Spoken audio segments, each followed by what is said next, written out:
Hello and welcome to the Cinema Snobs VR Cast, and I'm Jimmy, And I'm Jake.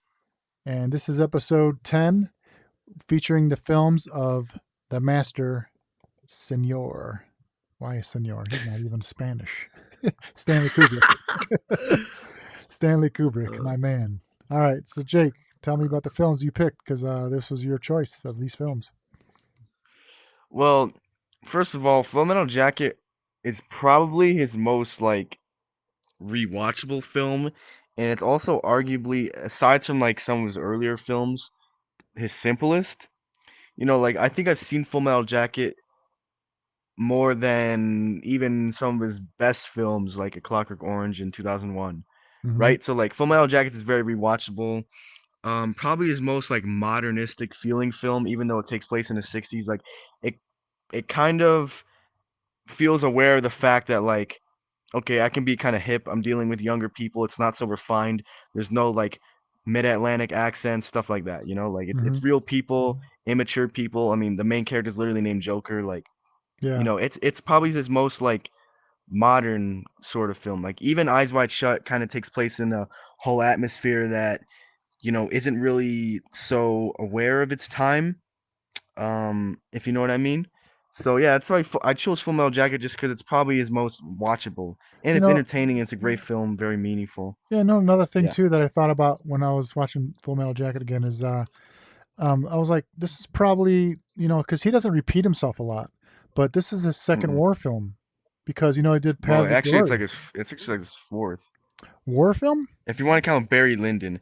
Barry Lyndon's pretty much a war film, but his first ever film was called Fear and Desire, which is a war film. That's also a war film? Oh my gosh, see, I never even And seen then that he did one. Paths of Glory. So okay, then so Barry that's Lyndon, this is and then Full Metal Jacket. That's funny. I didn't know that first movie was his was also a war film. But I don't know if I'd consider Barry Lyndon a war film.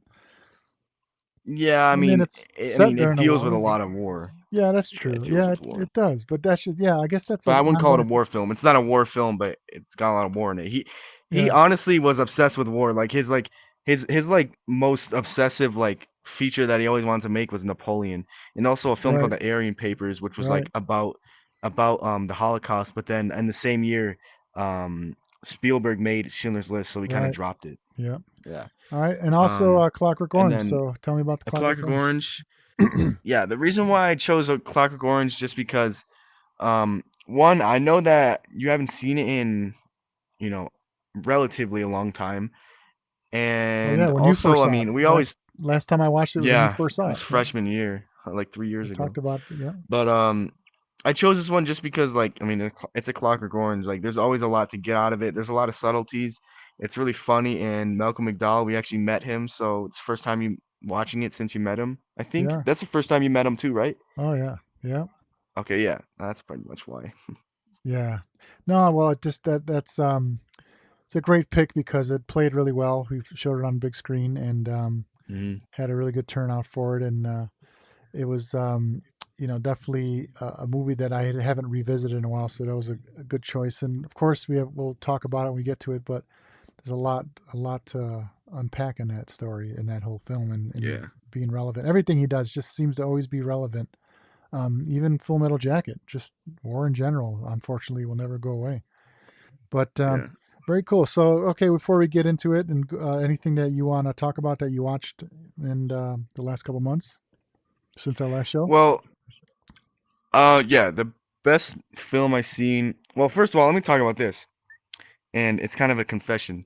But on Sunday night, after no, I didn't work, but on Sunday night, I was just downstairs and I started Titanic, and I was really getting into it, and it was a school night, and I just watched the entire damn thing. Oh, really? And I went to sleep at 3 a.m. Really? But yeah, I mean, honestly, it's a long movie. Truly a great film. I was really invested in every aspect of the film. I know Titanic gets a lot of crap because it's kind of cliche and it's not very deep at all, and it's really simple. But the editing in that film for Cameron, because he edited it too, for James Cameron to make a 3.5 nearly hour film so engaging and entertaining the entire damn time, and to also direct DiCaprio and Winslet and a manner that just makes them so likable. Like, I gotta respect that. That's And so also, I true. mean, that whole like last 90 minutes, like when the ship's is sinking, like rarely is a film in general that engaging. Like, I literally like, well, I was tired. I was literally tired. Like, I wanted to go to sleep. I knew that I shouldn't have stayed up, but like I couldn't leave the screen. That's You know, so it's like true because that that's movie pretty is great. it's just so rewatchable. Like no matter where you watch Really. it, you want to watch it all the way through. And before you know it, you're watching the whole sinking, and then you're watching the whole aftermath. Yeah. And so It's so true. Yep.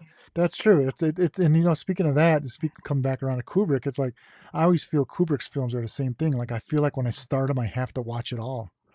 And I have to, Yeah. you know, and yeah, and they're all so engaging, you know. But and especially like The Shining, which is my favorite movie of all time. It's just like it locks you in, and you're like you get hypnotized by it, and then you're just like I'm watching this whole movie again. It's just how it always works, and it's not just Shining; it's all Kubrick's films. It's what I'm realizing after revisiting these. But yeah, we could have picked a lot of Kubrick's to choose from, and I'm glad we did on this one. But okay, well, anything else? Well, I guess I'll just name really the only film that I know I was preparing for this month because you know it was Kubrick month, and I also screened Eyes Wide Shut on Bigscreen, which was really great turnout on that one. And I actually have the mics open on that one. We usually have no talk screenings, but I just knew that there was a lot of controversy and like a lot of stuff that's going on now with like the whole God, I can't think of his name now, the Epstein Island thing, and like all this stuff isn't in, it's still, and I knew that would invoke a lot of conversation. So that's actually what we talked about, and that was a good speaking screening we had on Eyes Wide Shut. Yeah. And then yeah, I guess we didn't get to do a fourth one because I'm not going to be around for the end of the month. But I wanted to also do The Killing, which I never got around to yet. Oh yeah. And that's I was hoping that it would have been this month to do it, but I just won't be able to. But I did watch. Speaking of, so I did watch. There's a documentary called Boxes about Stanley Kubrick, and I heard about this documentary a long time ago, and I just couldn't find it. Like, I guess it was a English television movie. It was, you know, BBC movie. And so that's why, you know, I could never find it. It was never released on Blu-ray or DVD or anything. But, and I remember looking for it on YouTube years ago when I first heard about it. And I couldn't find it. Nobody put it up. But finally, I was just looking for it again and someone put it up. So I watched the whole thing on YouTube. And man, what a interesting documentary. But like I was telling you a little bit about it, which I didn't really want to tell you too much because I figure we'll talk about it here. But you know that it's about like Kubrick was like so organized and so meticulous in detail that when he would go into research for his films, he would like literally like if he was looking for, let's say, a certain car, that he would like look for, he'd go through thousands of cars and have photos and have his assistants get photos of all these things and then demand that he would get all these different colors and years and until he picked the right car, like things like that. And that's not a good example because he didn't do that for the film he was working on. When the one he was researching was the Aryan Papers, and Really? and that he was, and also for Eyes Wide Shut, they were talking about that he was researching like thousands of pictures of streets. Yeah, he got like more obsessive when he got older. Yeah, streets and like actors, and just like he had boxes and boxes and boxes of details. And so talk about like collectors of him, like you could find everything, and that he would just meticulously collect to come up with the right idea, like color patterns and clothing and just everything. And so this guy was, I guess he had access to the boxes, and that's what the documentary is made about, the guy who had access to help organize and go through them. Nobody was going through these except him. He was the only one that ever went through it. Now, even his family, like, what are they going to do with it? They didn't know what it was. They figured it was somebody who cared. So the documentary is about a guy who went through it, and they just showed a lot of the stuff and unearthed all these things that he was collecting, just showing how obsessive and how detailed he was, which is why his movies were the way they were. You know, like, that's the way and that's why it took years to film stuff, you know. But that was really, really interesting. You should definitely check that documentary out. Yeah, I seen that you watched it. I was definitely interested because I never even heard of it. I mean, I've seen several Kubrick documentaries. Yeah, no, it was, yeah. There's of course, there's Life in Pictures, the one that comes with the box set and all that. Yeah. But this one I was seen that one one. that was a I television. also Seen seen one called Film Worker, which is Oh, like about I think his name is Leon Vitelli, yeah, yeah. It was. That's who his we were like talking his to about. assistant. Mm-hmm. Yeah, I'm sure. Yeah, that guy was like his right hand man. But another film I want to talk about, which kind of goes hand in hand with Full Metal Jacket. Of course, it has a whole different tone to it.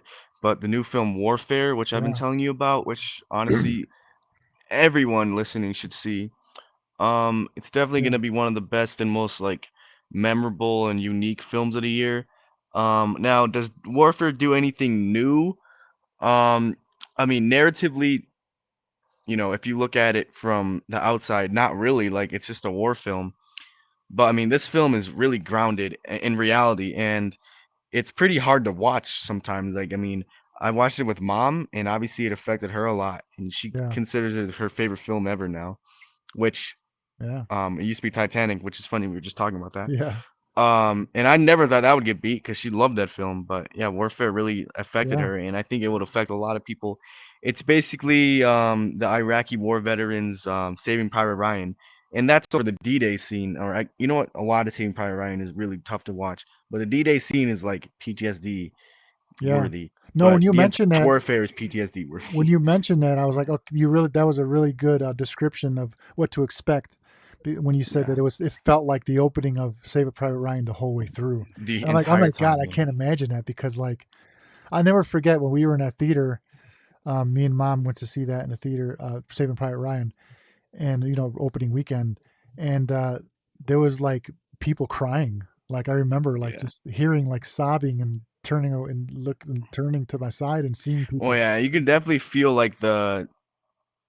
the unrest in the theater, and I didn't hear anyone crying, but mom was Here, you got cut like out the there. entire Say you can time. hear the what? You can feel the what? I said you can hear like the unrest in the theater. Mhm. People just kind of shocked by what they've seen. I didn't hear any Good. crying, but mom Yeah. was crying the I'm entire glad time. to hear that it had such an impact. You just rarely hear about things like that in films these days. Exactly. Yeah, So yeah. that's why I'm That's like, why I've been talking about Warfare for, like usually when I see a great film, I talk about it for a few days, and then I yeah. kind of keep to myself. But I'm still talking about Warfare. Oh, we're gonna go see it. It means a lot. Actually, your brother Nicholas, we're gonna go see. He really wants to see it. So, and mom might even want to see it again too. So I don't know. And maybe you're Yeah. down again, but we definitely have to go see If it. I can, I will. Yeah.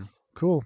All right. Well, we're gonna take a quick break and come back with our first film. And I say we cover A Clockwork Orange first. So yeah, we're gonna take a quick break and then we'll be back to talk about A Clockwork Orange.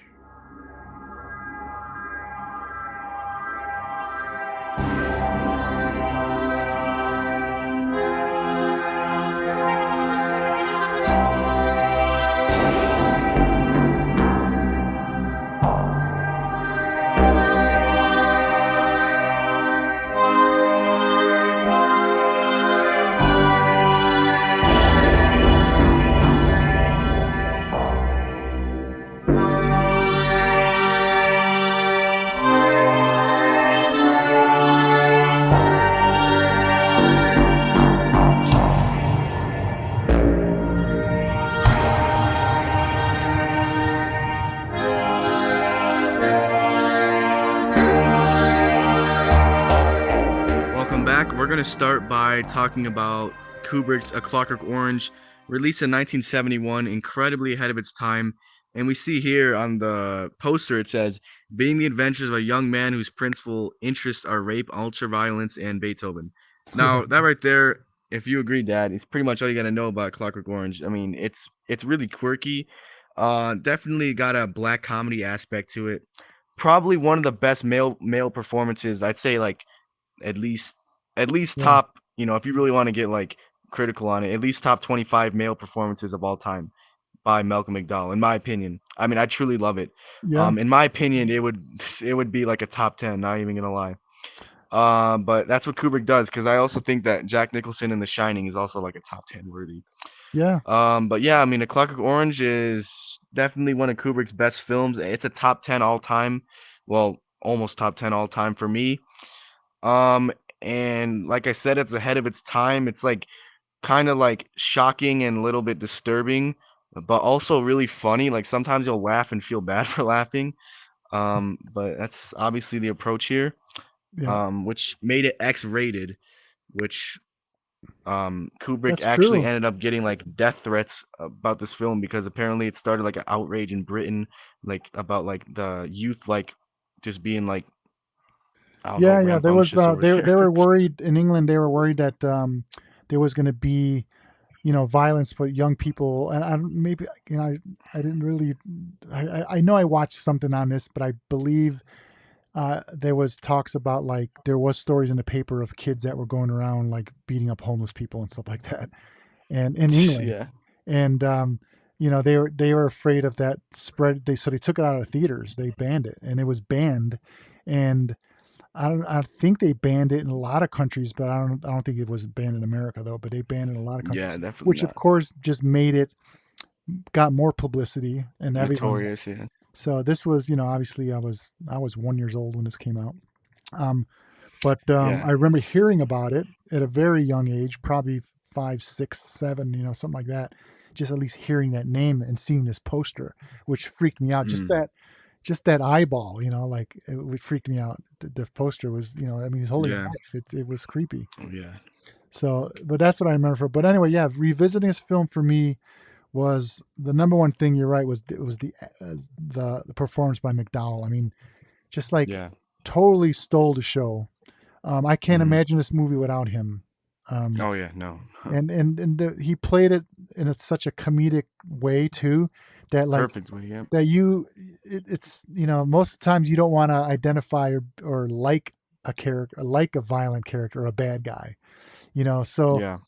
if the thing is, if you didn't, if you Kubrick would have directed him to never be likable, the whole movie would have not worked, because the whole point is you felt for him when he was, you know, come home and his parents didn't want to be with him no more and had a replacement son, and Yeah, yeah. like you Mhm. felt bad for him, right? Like you just felt like God, I wish that he's a changed man now. I wish he would just have help, which made me think a lot about people that go through the prison system, and then they get a second chance, and I actually have a little bit of empathy for Definitely has that. something to thematically, definitely A Clockwork Orange has a lot to say about the prison system.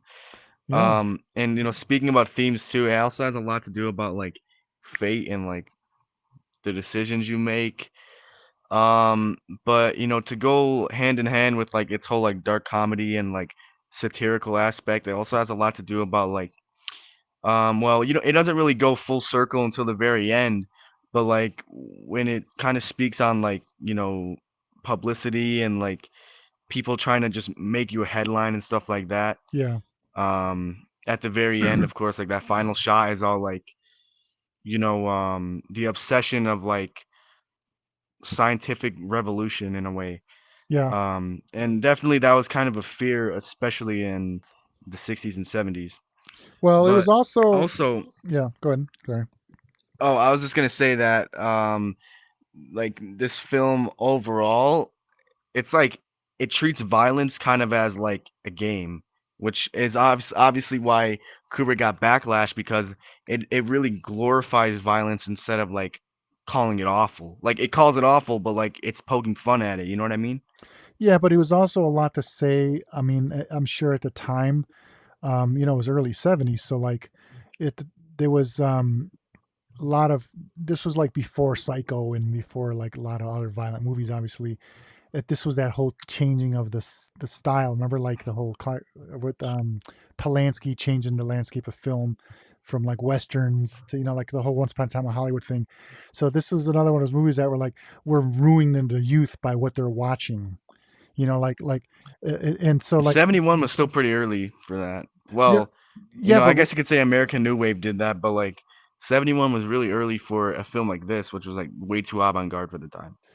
like the whole like I think what Kubrick was trying to say was just like how violence could desensitize you, and Yeah, um of course, and absolutely. so that's why it was Yeah. in the news at the time, and it was like something going on at the time where they were like, should we be showing all this violence, even though it's so hypocritical because there was killings every second in cowboy films and cowboys and Indians movies, and but like Yeah. it was just like this new wave of violence that um, they thought People was weren't going ready to for it. ruin. They were going to ruin youth. It was that whole like ban everything. These kids are getting out of control thing. You know, Absolutely, yeah. and Kubrick kind of saw the hypocrisy in that.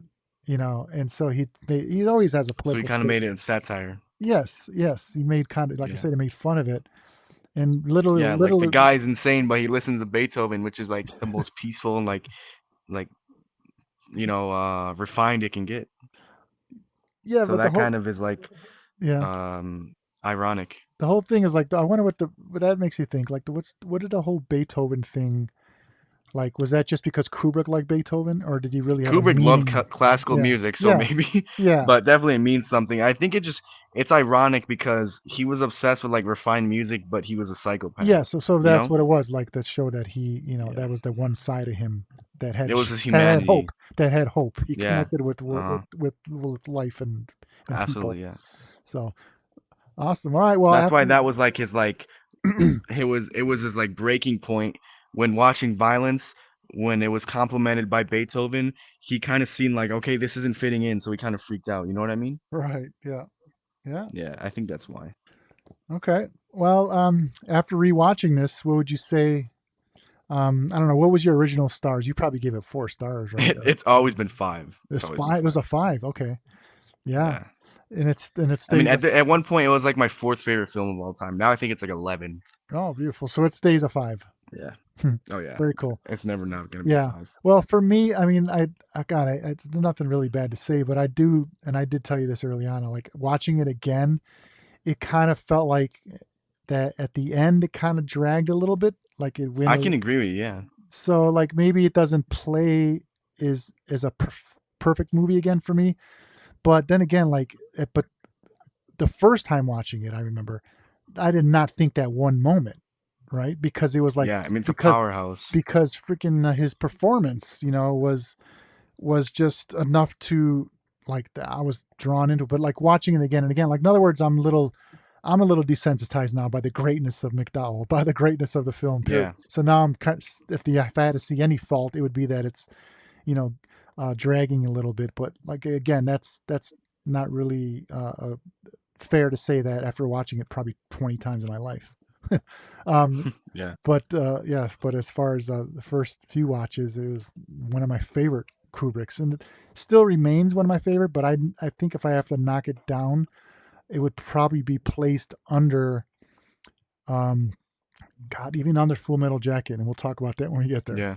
But yeah, like All right. I'm I happy. think I want to hear that. I think Clockwork Orange used to be my number 2 Kubrick. Really? Or no, 3, because The Shining was always number 1, Eyes Wide Shut number 2. Yeah, and then Clockwork Orange. But now I think that changed. But anyway, yeah, we'll talk about the next film after this break, and we're gonna get into Full Metal Jacket. So we'll be right back.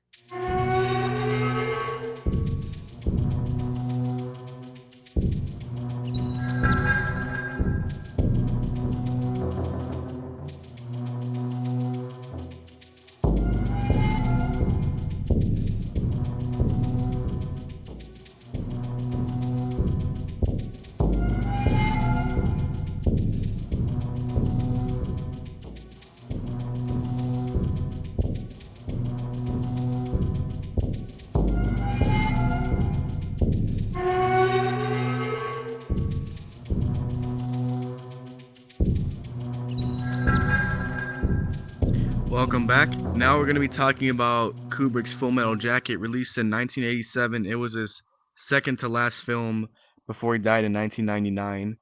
Mm-hmm. And I truly believe, like I said in the beginning, Full Metal Jacket is his most rewatchable film. It's his simplest, you know, since the 70s at least. Because, I mean, Mhm. he's made pretty simple-minded films like his first two. I love Killer's Kiss, but Fear and Desire is not it. It's not the greatest film. But Full Metal Jacket, he kind of comes back with like his playfulness. And I got to respect that because sometimes Kubrick is very deep and sublime. So it's great to see something that's action-packed but also deep and sublime. And speaking of deep and sublime, I feel like Full Metal Jacket has a lot to say about obviously it's stated in the film, but like the duality of man, just like the born to kill and then the peace symbol. That's obviously about how like killers are made, Yeah. and what war can do to people. And these guys are youthful. They're all kind of immature, not very morally intact to begin with. But it all goes hand in hand with the first 45 minutes, which is arguably perfect. Yes. Led by a great performance by Arlie Ermy, like amazing. Like the dude was Yep. literally born to play the role. He was actually a general in the army. Did you know that? Yes. No, I Yeah. didn't. Well, Really? oh, you didn't? Yeah, he was. No. That's why I'm sure he actually used some of those lines when he was like yelling at little kids. But like, yeah, I love the first 45 minutes of the film because it sums up what you're about to watch. Like, you're in a land of just like, no one cares about your feelings. No one cares about what you were beforehand. Like you're supposed to be a killer. You better learn how to use this rifle. You better learn how to do all this stuff, or else you're nothing. Like Yeah. you're useless. Well, I Like mean, that's the way. let's That's the kill some way. communists. Obviously, all this stuff was based off the basic training life, and Yeah. and um, I'm sure a lot of it is real, and Yeah. and hopefully it still is, honestly, because like I know that there's a lot of talk about how um, the the military is now woke and all this stuff, and it's just like that. I mean, That's how one woke can the place. military really be? Well, I there's stories. Believe me, there's a lot of stuff that they're. I don't think that they're being half as hard on people. Maybe the Marines might still have that, but there is. You need to see a movie. You never saw Stripes, have you? I I talked to have seen Stripes. you. Have seen Stripes? What did you think of I that? mean, I've seen it a long time ago. That's a I funny, mean, I funny seen it a long movie, time ago. It was funny, yeah, with and Bill that was Murray was in it. basically based off. Well, no, wait up. Stripes was before Full Metal Jacket. It was before Full Metal Jacket, Yeah, yeah. so But it kind of felt like what Full Metal Jacket was, except like just a comedy. yeah, like it was kind of like saying, well, anyway. But if you compare, so if you could think back of Stripes again, you really should rewatch it. If you think back of Stripes, it's really just showing you that yeah, that really was like that. Like they talk down to you. That's what the military is. They break you down and they build you up. Yeah, And so that, like I said, that hopefully is still what they're doing today. But I think this I movie mean, they to me better be. captured what probably why I never wanted to go into the military. Honestly, this movie really because I, Yeah. I I remember watching this when I was 17. This movie came out in '87, right? I was 17 years old, and I was like, I'm not going in the military if this is the way it's going to be. And even Stripes, who made it look fun, like no, like because even Yeah. in Stripes, they were hard on those guys. They were. It was funny, Uh-huh. but at the same time, it was hard and it was rough and it just didn't look fun at all. But this movie solidified that I'm not going into service. And it wasn't even the war stuff. It was basic training, period. Just being taught you like Yeah. that. Well, You I know, always thought that the idea of like military journalism, just because I like writing, yes, seemed kind of fun. But then whenever I think about like, oh, I mean, you're not just gonna be a writer. I mean, if they need you to go into the combat, then you're yes. going into combat. That's kind Well, of like the never mind I gotta say, But rewatching this, I did think of that. I thought about you and like, I think I know why Jake came to me one time and said, I'm thinking about going into the military. Because I thought yeah, I mean, like I'm serious. you are Like totally like, you would be like Joker, the Joker character. honestly, yeah. Because his character was, he was a good person. He was a Mm, good, and he was a smart person. But mm. he knew he had to do he was, I thought of his character as being completely balanced, which was why Yeah, he wore that absolutely. pin. That's why duality of man. Exactly, he's Yes, very he wore that balanced. Yeah, pin, and he had the Born to Kill on his helmet, and he had the peace pin on his shirt, right, yeah, on his uniform, and that was like the way. That's probably the best attitude to have going in, is just to like absolutely. you're doing your duty, you got to do what you got to do, but you're also not going to let it break you. Like, and that's Yeah, why don't let it consume you like that's why pile. Yeah, that's why he met other characters like that other guy he met, the guy from My Bodyguard. yeah. Do you recognize that guy? That My guy was Bo- consumed by the Born to Kill. yes. Yeah, he Uh, was that like, let's kill some gooks, and he was that guy, right? And like yeah. that's the other side of it. Like, yeah, to survive you have to have that attitude, but Joker didn't Mhm. live that. He was like enlightened, but he also like kill or be killed. Yeah, yeah, and that's why Yeah. And how about when he had when they shot the sniper, right? And Mhm. and she was like, kill me, kill me. I really didn't think, and I, even after not seeing it for a long time, I totally, like, did he shoot her? I forgot that he shot her. But, you know, because I thought that he didn't, like, he couldn't do it. He couldn't, you know, go through with it. I was thinking maybe that one guy, the guy from My Bodyguard, I forgot his name as an actor. He's a great actor too. Adam Baldwin. Oh, is that who it is? Okay. Oh, I never knew that. Yeah. That was his name. Okay, so Adam Baldwin was great. You know, Rafterman from Full Metal Jacket, he actually died recently.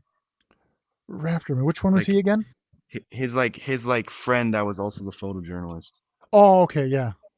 Oh no, I Yeah. didn't know that. Okay. Yeah, Yeah, he he was. recently died. But anyways, so Adam Baldwin character, like, I thought when he was the guy that shot her. I thought that's what I remembered. I forgot that he's the one who pulled the trigger. You know, Yeah. Joker, and they're like fucking hardcore, man. You know, Yeah. so that because I didn't think he would, like, he just couldn't do it, but that proved it, that he had to do what he had to do. You know, like, but if anything, he relieved her of her pain, so he did a good thing. Yeah, I always thought that too. I'm like, it should have been more of like a.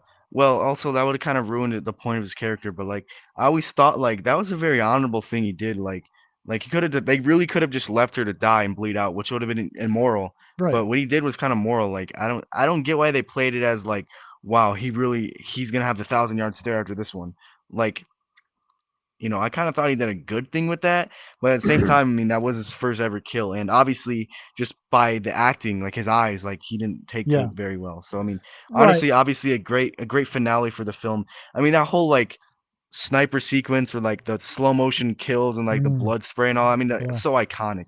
Like, I mean, and that isn't even really, in my opinion, the climax of the film.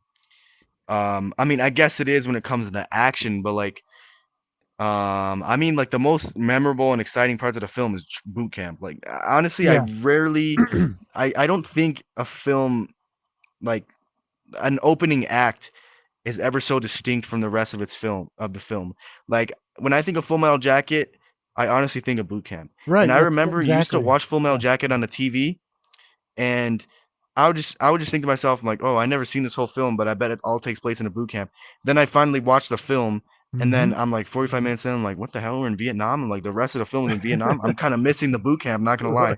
Right? Don't you kind of miss it? Yes. Let me say, like, that's exactly what, watching it again, I was like, I actually wanted to stay in boot camp, and I thought it was a mistake that they left boot camp, right? But then I was like, I'm so engaged, and now this part of the whole second act. Yeah. So like that's why it's so true, because I remember after rewatching, and I was like, God, I don't remember that the second act was so amazing, and the third act, of course, like this whole rest of the movie is so amazing because the first was so good. I always thought how much better can it get? That's why this movie jumped up. Like I said, this movie used to be my number. You know, it was down the list of the Kubrick's. It moved up above Clockwork Orange after watching this movie again. Yeah, that's good to hear. Yeah, I'm happy I chose this one then. Yeah, I mean, I would have rather have made you watch The Killing and Killer's Kiss, just because you never seen them, and they're great films. Like Killer's Kiss does not get the credit it deserves. Like, I mean, it's amazing. Yeah, Killer's Kiss, like, it's so simple, but like it's promising, and it's not deep. It's to the point. Well, again, I think it's an amazing film, very underrated. Well, again, I say it all the time. That's why I look forward to so much more life to live, because there's so many more movies. Yeah. So we definitely gotta be careful what you watch. You haven't seen of his. Make sure you don't watch too much, because you're gonna run out. You know. But yeah, I mean, I'm far from running out, but I've definitely seen the. You know what I mean? Like, that's why I'm getting crazy you're watching films on Letterboxd that can't even show the poster because there's like nudity on it. Oh yeah, I didn't even want to get into that. If we really had to talk about what I've been watching, it's not appropriate. But let's just say let's just watch that I'm delving into adult cinema, like cinema, and yes, there's such thing. So anyway. More to be said when you're 21. But anyway, so yeah, awesome movie. And also another thing I want to say too is this really opened up the door for me to finally dig into because I have to admit to say this, and it's sad to say at my age, but I don't really even know the whole story about Vietnam. Of course, I just know what I was told and what, but like there's so much more depth about Vietnam. And Absolutely. I haven't delved into it to do enough research, and unfortunately, my school teacher, history teacher, didn't do much on it either. It was very controversial, actually. It was kind of fresh. It was kind of fresh Yes, when you in were in the school. '80s. No? In the '80s, it was. Still It's in the funny Cold because War. there's a movie called it was Sam Kinison plays a teacher in oh my god, what the hell's the name of that movie? Listeners, you know what I'm talking about. It's the one with it's the high school movie with Keith Gordon from Christine, and Ronnie Dangerfield is the father, and it's a high school It's a movie. comedy? It's a college movie. Oh God, what the fuck's the name of it? It's a comedy. Anyway, there's a scene where Sam Kinison is a comedian and he's a teacher, and he's just going off. He's teaching Vietnam or about the Vietnam War, and he just goes off about how corrupt it was and how America had no business. You know what film is like that a lot, and I know you've seen this film. Mm-hmm. It's Born on the 4th of July. Oh yeah, that's another one I never saw. Anyway, let me get this point out. Let me get this point out. So like, it really reminded me that it's time after all these years to really dig deep and really know what the hell this war is about. Because supposedly, again, bring it back around to current events, is there's fear of having to go right back into this era, and this of going to war. The whole fear of communism is kind of over, and now it's more like the fear of like. Well, terrorism. So anyway, I don't know much about, but I keep hearing that they're like Vietnam all over again, all these things. But anyway, there's a documentary, and this is what I wanted to get to. It's a documentary coming up in the month of May on Netflix about Vietnam. About Vietnam, and it's going to be like a 6-7 part series, and I saw a tease about it, and I can't wait to watch that. So this movie reminded me how much more I need to learn about Vietnam, because even I think this. Yeah. Go ahead. I was just gonna say, to sum it up, like in simple terms, all I know is that obviously Russia was like the powerhouse of communism, and they influenced China, and then Vietnam got influenced. They split up. North Vietnam, I'm pretty sure, was the one that went communist. Then South is like, what the hell are you doing? So then they started their own battle. And then America's like, ooh, we hate communism. Let's get involved. And then they just went over there and got involved. That's pretty much simplest terms how what happened. Well, see, you know more because luckily your teachers are teaching you a lot more. Yeah, barely. But you know what? I'm looking at you and I just realized I know who you are now. I didn't go for anyone, so wherever you say it's not true. You look like the sergeant in A Clockwork Orange. I mean, A Clockwork Orange. I'm sorry, in Full Metal Jacket. Yeah, you look like what's his name? what is who or Lee Ermey? What's his really name? What's his character's name? Not Sergeant Hartman. Yes, or Hartford or Hartman. That's what you look like. I think it's that's Hartman, what you look like. Yeah.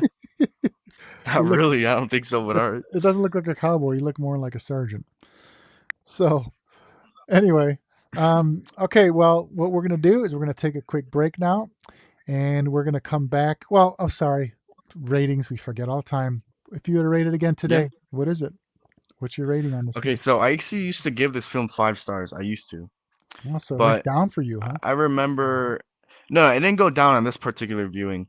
But like 3 viewings ago, I realized I'm like, honestly, I can't give it a 5 anymore. I love it, but I can't give it a 5 anymore. So I gave it 4.5, and it still stands as 4.5. Okay, well, it's always been 4.5. It's always been 4.5 for me, but so was Clockwork Orange.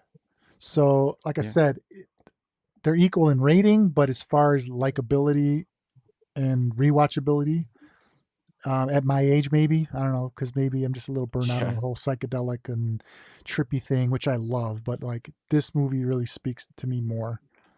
And so, yeah, and just entertainment wise, I liked it a lot more. You gonna go 5?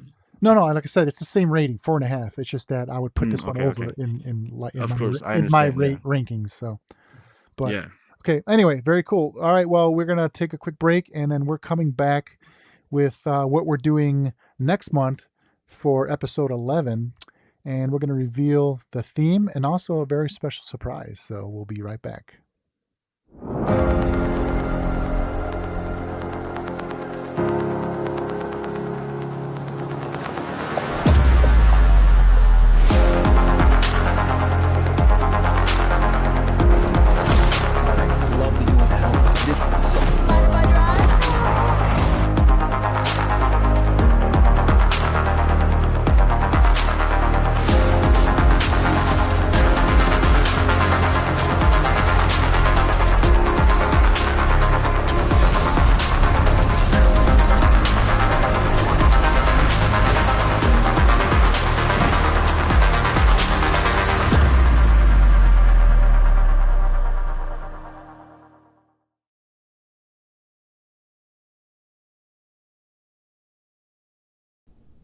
All right, welcome back to the Cinema Snobs VR Cast. And as you notice, we have our first guest, our special guest for our show for next month, which is going to be episode 11. This, ladies and gentlemen, is the avatar of David Rosen. Say hi, David. Hey, everybody. I'm so happy to be here. Are you really?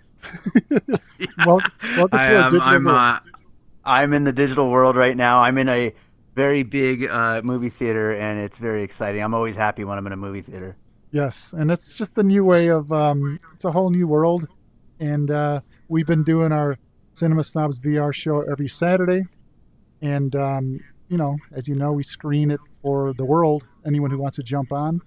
But we also do this cast, Jake and I. This is episode 10 now. We're doing the Kubrick special. So we just reviewed A Clockwork Orange and Full Metal Jacket. So very cool. In our third segment, what we do here is we are going to talk about what we're going to show for episode 11, which is the films of Nicholas Winding Refn. Are you a fan? Yes. Absolutely, yeah.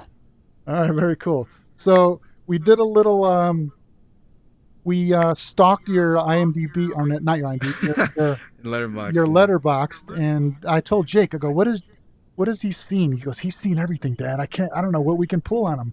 He's seen everything. So we picked the films of Nicholas Winding Refn. Nicholas Winding Refn. We're huge fans of him. Jake's seen just about everything. My favorite movie of all time of him is Drive. So that's going to be the first movie. And I know you've seen Drive. Yes? Sure. Okay. Yes, absolutely. So let's start off with, I'm going to flip the camera behind us now. And we're going to watch the trailer for Drive. And let me know if you're seeing and hearing. Are you getting your rated R box there? Yep. Okay. So, when's the last time you've seen this film? Opening weekend. Really? Wow. Yes. Well, my first thought was, I actually had to go and dig for this trailer because the trailer I remember seeing was horrible. It didn't have this score of music. It didn't have.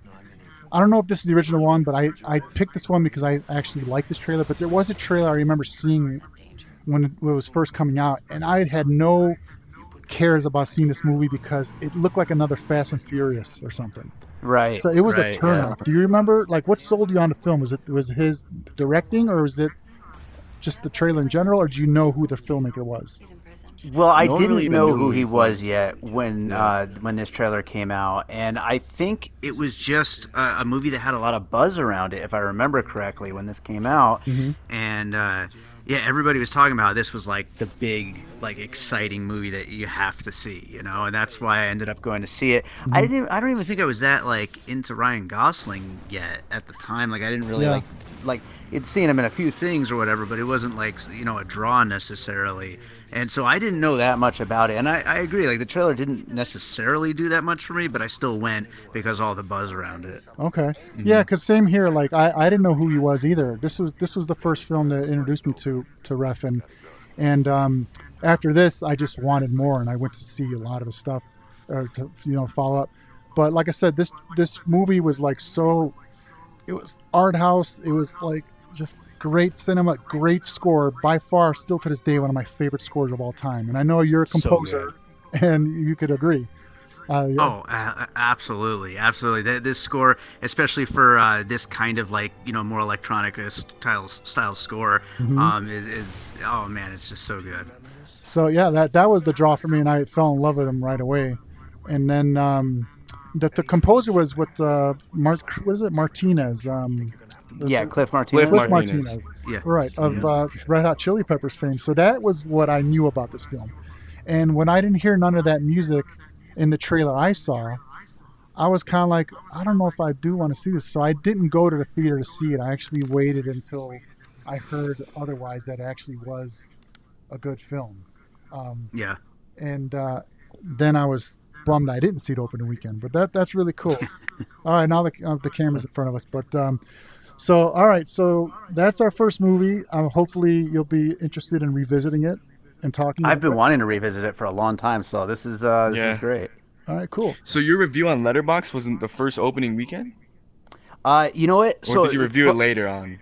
I can go on a long tangent right now. I know we're not like here to talk for a long time, but when I first started using Letterboxd, I did the dumb thing of like, I'm going to log every movie I think I can remember I've ever watched. And, yeah, that's crazy. And I did that for like a weekend, and then I was like, never again. From this point forward, I'm only logging things I watched today. Yes. And I never did it again. But that was one of the few movies I was like, oh yeah, I've watched Drive. I'm going to log that, you know? So yeah, that's the wrong way to use Letterboxd. That's funny that you say that, because I actually did the same. That too. I didn't go back and log There's just too many to see.